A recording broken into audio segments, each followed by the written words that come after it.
Which of these two Bengals players who we're going to be talking a lot about as the offseason just continued? And by the way, it's not the offseason yet, Super Bowl.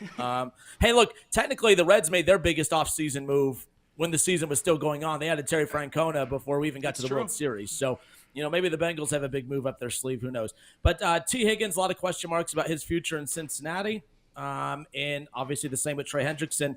Trey Hendrickson, Tee Higgins, which of those two is more likely to be a Bengal in 2025? I'm going to take a cheat code answer. Yeah, I think this is pretty easy. I'm going to say both. Oh. I'm going to say both. Okay. I'm going to say both. And I'm going to take the cheat code answer. They have enough money. They have enough cap available to them to pay them both while also signing Jamar Chase. The Bengals have enough to do that.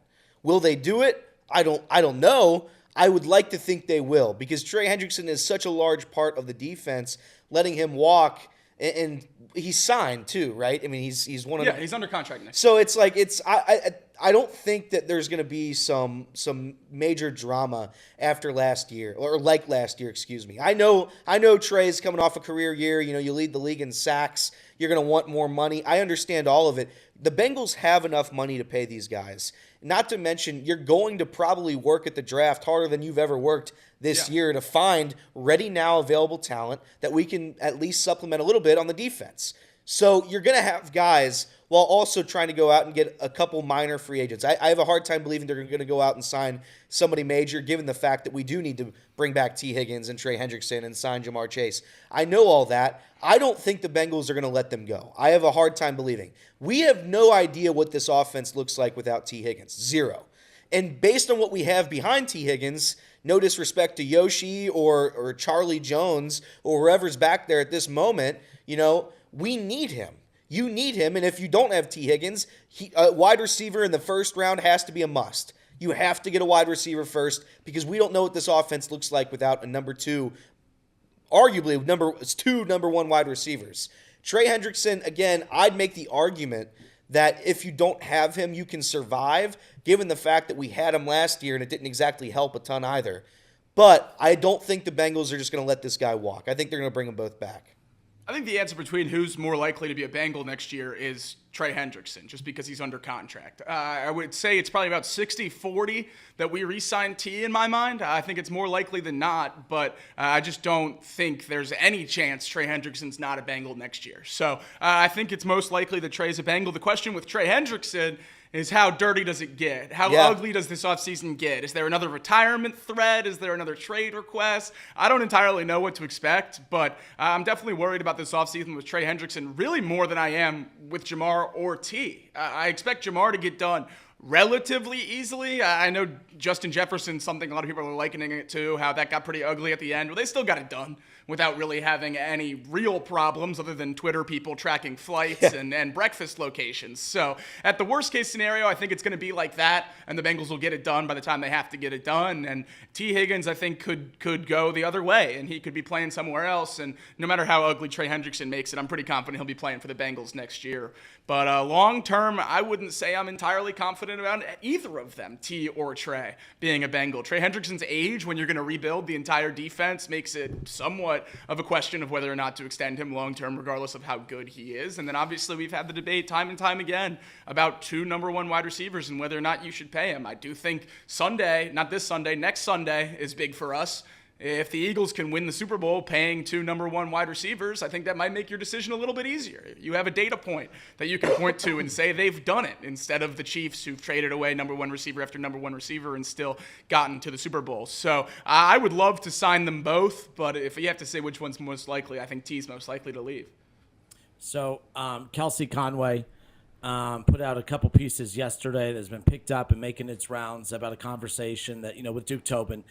And Elliot, you're right. Like, they have that's the crazy thing about this. We talk about the salary cap and the cap space that they have. They have plenty. They have a lot of money that they could spend, especially when we talked about the cut casualties that obviously haven't got to that point yet. But that money, it's going to free up a lot of money. They have the money to get it done. It's just a matter of will they do it. Some of these quotes out of this Kelsey Conway article and the conversation she had with Duke Tobin, I don't know if it makes people feel all warm and fuzzy inside. I saw a lot of negativity on social media yesterday when it came to this article from Kelsey Conway. One of the quotes about both Trey Hendrickson and Tee Higgins. Duke Tobin says, we feel like we have the resources to do it, kind of like what Elliott was, referring to. He goes, but it all depends on how the negotiation goes. And here's where it gets interesting. And whether they're willing to accept wanting to come back at a number that makes sense for everybody. And let's be clear. That quote right there bothers me because when Duke Tobin says, well, it needs to make sense for everybody, what you're saying is it needs to make sense for us. Because when he says wanting to come back at a number that makes sense for everybody, it's about them wanting to come back at a number that makes sense for the Bengals. And as I've said before, Jamar Chase is about to be the highest paid wide receiver in football. Joe Burrow's the second highest paid quarterback in football. They're saying T is a need. They're going to take every dollar they have coming to them. Why should T have to take a number that is good for the Bengals when they keep talking about how much of a need he is? The other thing about Tee Higgins, Joe Burrow has called Tee Higgins a need. Obviously, Jamar Chase has talked about how much he's in need. Has anyone else in the organization talked about how much of a need he is? That's not a shot at T. I'm just saying these quotes don't really make you feel like they are overly stating, man, T is in need and we need to get this done. They did say, obviously, Jamar Chase is their top priority this offseason. Yeah, I think the conversation around T taking a pay cut isn't necessarily what they were saying there, and maybe I'm just being optimistic as a Bengals fan, but I feel like every contract, especially when you're talking about wide receiver twos or, foundational pieces, Jalen Waddle, Devontae Smith, those guys had to make a contract that worked for both sides. Jamar Chase, though he's going to be the highest paid receiver in football, he has to make a contract that works for both sides. I know it might take a little bit more off the top for T and Trey Hendrickson, but I think that's a conversation that really every front office and star player has when they reach free agency, is you have to find a contract and a structure that works for both sides. And that's just where guarantees end up, which has obviously been the hang-up for the Bengals for years, and how much guaranteed money at the front and the years and everything along those lines. So I don't know that that's necessarily a huge shot at the Bengals. I think the bigger one was the quote or anecdote. I don't know if it was direct quotes or not from Kellyanne Conway, but she said that Duke Tobin said they wouldn't pay that many people the top of their position. It's hard. I think it's hard to pay. It's hard to pay the top player at their three top players at their position. Yeah, and obviously Joe Burrow already. We have Jamar Chase coming down the pipe this offseason, and then Trey Hendrickson. The thought process is he would be asking for that. Now, if you throw a fourth in there, paying T top wide receiver money, that's next to impossible. So I think that is a big component, whether we like it or not. Is T has to make it work for the Bengals if he wants to come back. But he's also already starting to do that by switching agents, going to Jamar's agent, laying the groundwork throughout the season. I think he's starting to do that. And I don't know that making it work for the Bengals is just automatically $20 million instead of $30 million. I think it's more about structure than anything else. Fair enough. And structure is the biggest hang-up with Cincinnati because they just operate differently.